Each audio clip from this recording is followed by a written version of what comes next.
अपनी बात का आगाज आपके कलाम से करेंगे। सैयद अब्दुल्ला बिन अब्बास इस हदीस पाक के रावी हैं और इस हदीस पाक को इमाम मुस्लिम ने जिक्र फरमाया है। इस हदीस पाक को इमाम इब्ने हब्बान ने जिक्र फरमाया है और इसी हदीस पाक को इमाम अबू अवाना ने अपनी मुस्नद के अंदर जिक्र फरमाया है। सैयद अब्दुल्ला बिन अब्बास रदी अल्लाह तआला अन्हु रवायत करते हैं, अन्ना रसूल अल्लाह सल्लल्लाहु अलैहि वसल्लम रअया खातिमन मिन ज़हबी फी यदि रजुलिन। हजूर अलैहिस्सलाम ने एक शख्स के हाथ में सोने की अंगूठी पहने हुए देखा। यानी उस सहाबी रसूल ने सोने की अंगूठी पहनी हुई थी। नबी पाक अलैहिस्सलाम ने इरशाद फरमाया, फनज़अहु, हजूर ने उसके हाथ से अंगूठी उतारी और उस अंगूठी को उतार कर फेंक दिया। ये कोई आम लोहे की दात नहीं थी, ना ही चांदी की थी, बल्कि ये सोने की बनी हुई अंगूठी। हजूर अलैहिस्सलाम ने जब देखा तो उस अंगूठी को उंगली से उतार कर फेंक दिया। तो हुजूर फरमाने लगे, यअमिदु अहदुकुम इला जमरतिन मिनन नारी फयजअलुहा फी यदिही। तुम में से कोई बंदा आग के अंगारे का कसद करता है तो वो उसे अपने हाथ में ले लेता है। यानी माना ये था कि ये जो सोना मर्द के लिए ये जहन्नम की आग है, तो तुम इसको अपने हाथों की जीनत समझकर अपनी उंगलियों पर पहनते हो। साथ ही नबी सल्लल्लाहु ने इसमें हुक्म फरमा दिया कि सोना मेरी उम्मत के मर्दों पर हराम है। इसे ये माना भी अखज़ हो गया, ये माना भी मिल गया। तो नबी पाक अलैहिस्सलाम ने जब उस सोने की अंगूठी को फेंक दिया तो सैयद अब्दुल्ला बिन अब्बास कहते हैं,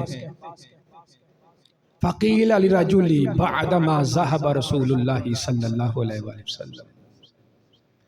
हजूर अलैहिस्सलाम जब उस मजलिस से गए तो हम सारे पीछे रह गए थे, जिसमें वो बंदा भी मौजूद था जिसके हाथ से हजूर ने अंगूठी उतार कर फेंकी थी। तो हमारी मजलिस में से एक बंदा बोला और कहने लगा, खुज़ खातमका,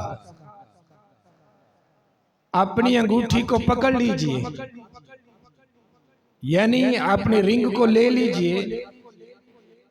तो मैं ये नहीं कहता कि इसे आप अपनी उंगली में पहने, आपने मसला समझाया।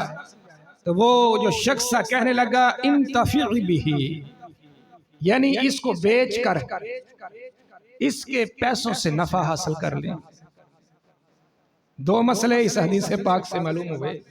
एक तो मुसलमान मर्द पर सोना हराम है, तो दूसरा ये कि सोने की तिजारत करके सोने को बेचकर जो उससे रकम ली जाती है वो मुसलमान मर्द के लिए हलाल है।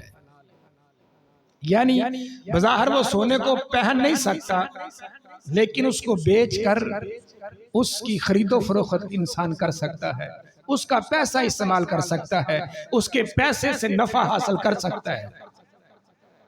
तो जब उस मजलिस में से उस शख्स ने कहा, खुज़ खातमा का, अपनी अंगूठी को ले लीजिए, तो जिसके हाथ से नबी अलैहिस्सलाम ने अंगूठी उतार कर फेंकी थी, अब वो शख्स कहने लगा, काला वल्लाहि, मुझे उस अल्लाह की कसम, अल्लाह की कसम इरशाद फरमा के कहने लगे, ला आखुज़ुहु अबदा वक़द तरहु रसूलुल्लाह सल्लल्लाहु अलैहि वसल्लम। मैं इस अंगूठी को कभी नहीं पकड़ूंगा। जिस अंगूठी को सरकार ने मेरे हाथ से उतार कर फेंका हो, चाहे इसको बेचकर मैं नफा तो हासिल कर सकता हूं। ये मसला नबी अलैहिस्सलाम ने हमें समझाया भी है, बताया भी है, लेकिन हम सरकार दो आलम की इत्तिबा में, हजूर की मोहब्बत में, यानी ये मेरे हाथ पर पहनी हुई अंगूठी मेरे हबीब को पसंद नहीं आई, तो मैं सिर्फ इसे पहनूंगा ही नहीं बल्कि इसको बेचकर इसका मैं पैसा भी लेना पसंद नहीं करता। यानी हजूर की इत्तिबा, इसमें दोनों चीजों को जमा कर दिया गया। एक तो था अतात, यानी अतात ये थी कि अंगूठी को फेंक दिया जाए और फेंक दी गई। अब दूसरा मरहला था अतात का कि नबी अलैहिस्सलाम ने इससे मना नहीं किया था कि इसको बेचकर इससे नफा हासिल करके अपनी जात पे खर्च कर ले। उस सहाबी एक रसूल ने अकीदा क्या ज़ाहिर किया, फरमाया जो चीज हमारे हबीब को पसंद ना हो